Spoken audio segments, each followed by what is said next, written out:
السلام علیکم۔ فارسی کی کلاس میں آج ہم پڑھیں گے درس، اور آج کی درس کا نام ہے مبعث۔ مبعث کیا ہے تو آگے جا کے درس میں ہمیں پتہ چلے گا۔ کلاس کو شروع کرتے ہیں۔ بسم اللہ الرحمن الرحیم۔ یک روز صبح کے احمد از خانه بیرون آمد۔ ایک دن صبح کے وقت احمد گھر سے باہر نکلا۔ دید خیلی جاها را چراگانی کرده اند و پرچم زده اند۔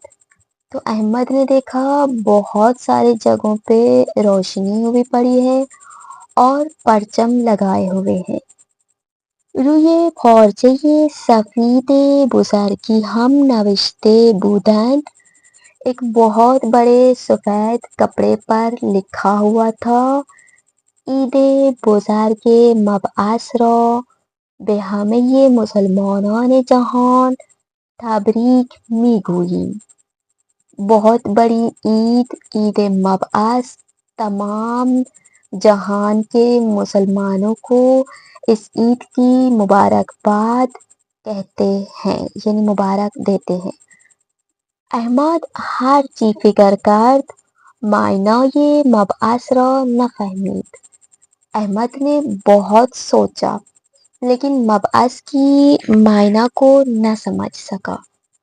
بنابراین تصمیم گرفت، اس بنا پر احمد نے یہ ارادہ کر لیا کہ معنای آن را از آموزگارش بپرسد۔ اب احمد نے ارادہ کر لیا کہ اس مبعث کے معنی کو اپنے استاد سے سیکھیں گے یا پوچھیں گے۔ وقتی آموزگار به کلاس آمد، جب استاد کلاس میں آئے، قبل از شروع درس کو شروع کرنے سے پہلے، درس کے شروع ہونے سے پہلے، احمد دستش را بلند کرد۔ احمد نے اپنا ہاتھ بلند کیا۔ آموزگار گفت، استاد نے کہا، احمد سوالی داری؟ احمد کیا کوئی سوال ہے؟ بله، احمد نے کہا جی ہاں۔ میخواستم معنی مبعث را بپرسم۔ میں چاہتا ہوں کہ میں مبعث کے معنی کو آپ سے پوچھوں۔ آموزگار گفت، استاد نے کہا، بچه ها، من خودم میخواستم پیش از شروع درس درباره مبعث توضیح بدهم۔ استاد نے کہا کہ بچوں، میں خود یہ چاہتا تھا کہ درس کو شروع کرنے سے پہلے مبعث کے بارے میں کچھ وضاحت دوں۔ فردا روز مبعث است۔ کل روز مبعث ہے، کل صبح۔ و همه مدرسه ها، اداره ها و کارخانه ها تعطیل است۔ اور تمام اسکول و مدارس و کارخانہ ادارات ہر جگہوں کی چھٹی ہے۔ این روز رو همه مسلمانان جشن میگیرند۔ اس دن تمام مسلمان اس دن کو جشن کے طور پہ مناتے ہیں۔ در این روز خدای بزرگ و مہربان حضرت محمد صلی اللہ علیہ وآلہ وسلم را به پیامبری برانگیخت تا مردم را از گمراهی و نادانی برهاند۔ اس دن خداوند عالم نے رسول اکرم کو پیغمبری پر مبعث کیا تھا تاکہ وہ لوگوں کو گمراہی سے نجات دلائے۔ در آن زمان مردم مکے بت پرست بودند۔ اس زمانے میں مکے کے لوگ بت پرست تھے۔ و نمیخواستند از پرستش بتها دست بردارند، اور بتوں کی پرستش سے وہ نہیں چاہتے تھے کہ بتوں کی پرستش سے ہاتھ اٹھا لیں۔ آنها با کسانی که مخالفت بت پرستی بودند دشمنی میکردند۔ وہ لوگ اگر کوئی بھی بت پرستی کی مخالفت کرتا تھا اس کے ساتھ دشمنی کرتے تھے. وہ آزارشان میدادند اور اس شخص کو تکلیفیں دیتے تھے. به ویژه وقتی دیدند کسی دارد با بت پرستی مخالفت می کند از بین خودشان برانگیخته شده و یتیم بوده است. به ویژه یعنی بالخصوص. بالخصوص جب انہیں پتا چلا کہ ان کے بتوں کی مخالفت ایک ایسا شخص کر رہا ہے کہ جو انہی کے جیسا انسان ہے اور اس کے ساتھ ساتھ یتیم بوتے است، یتیم بھی ہے، یعنی ان کے اوپر کوئی بھی ان کا سرپرست نہیں ہے. اما حضرت محمد صلی اللہ علیہ وآلہ وسلم چون می دانست کہ حق با اوست، کیونکہ رسول اکرم یہ جانتے تھے کہ حق ان کے ساتھ ہے. از ناسزاها، اذیتها و دشمنیهای مردم جاهل نترسید.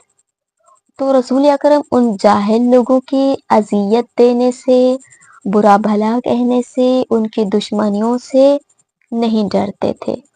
به تنہائی در برابر دشمنان خدا پرستی ایستاد. وہ اکیلے تھے اور اکیلے ہو کے ان دشمنان خدا پرستی کے سامنے، یعنی خدا پرستی کے جو دشمن تھے ان کے سامنے کھڑے ہو گئے.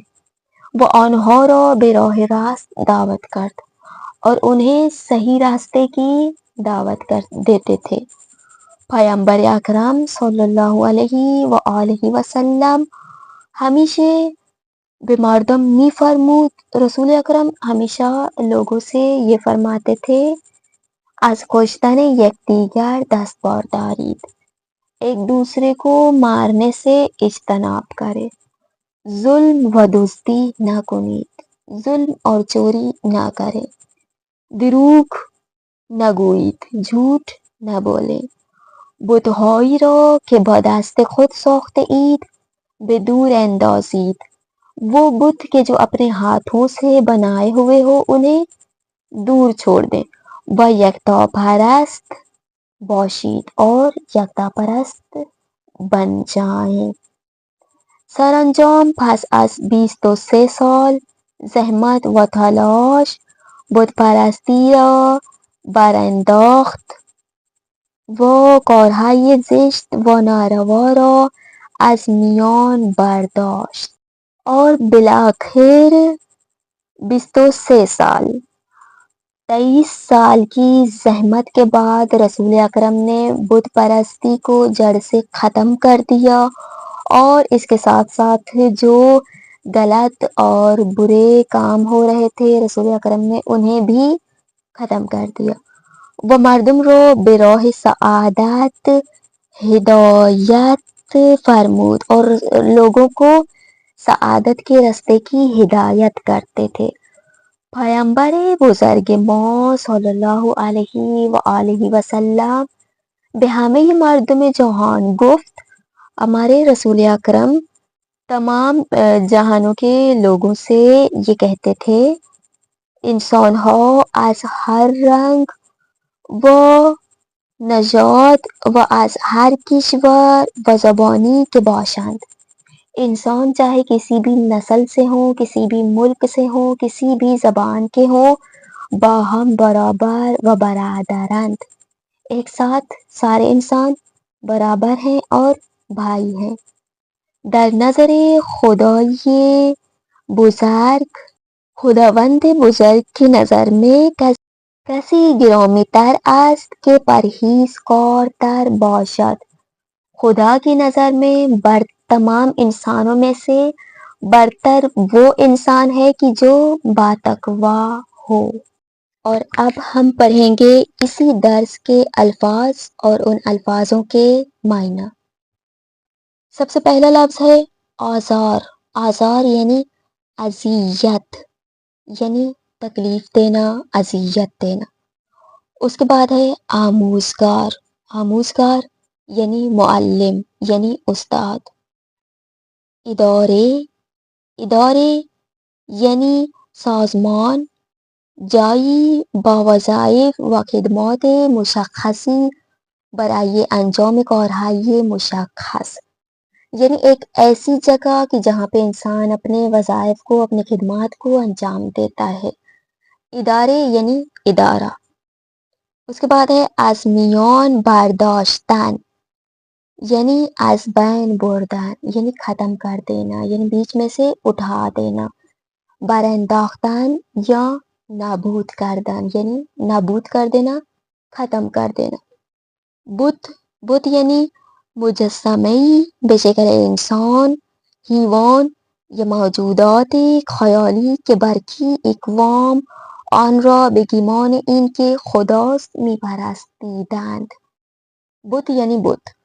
بت سے مراد ایک ایسی شکل بنانا کہ جو انسانی شکل ہو، حیوانی شکل ہو یا پھر ایک خیالی شکل ہو کہ جسے خدا کے طور پہ بنایا جاتا ہے اور اس کی عبادت کی جاتی ہے. اس کے بعد ہے برانداختن یعنی نابود کردن، ریشے کن کردن یعنی جڑ سے اکھاڑ دینا، ختم کر دینا. پھر ہے برانگیختن یعنی مبعوث کردن یا انتخاب کردن، مبعوث کرنا، انتخاب کرنا، چننا، سلیکٹ کرنا. بے ویژے، بے ویژے یعنی مخصوصاً یا خصوصاً خاص کرے. پرچم زده اند، پرچم زده اند یعنی پرچم نصب کرده اند، یعنی پرچم لگائے ہوئے ہیں، پرچم نصب کیے ہوئے ہیں. پرستش، پرستش یعنی عبادت یا پرستیدن، یعنی عبادت کرنا یا پرستش کرنا، اسے کہتے ہیں پرستش. توضیح بدہی، بدہم، توضیح بدہم یعنی بگویم، یعنی توضیح دینا یعنی بولنا، وضاحت دینا. جاہل، جاہل یعنی نادان، نہ آگاہ، بے اطلاع.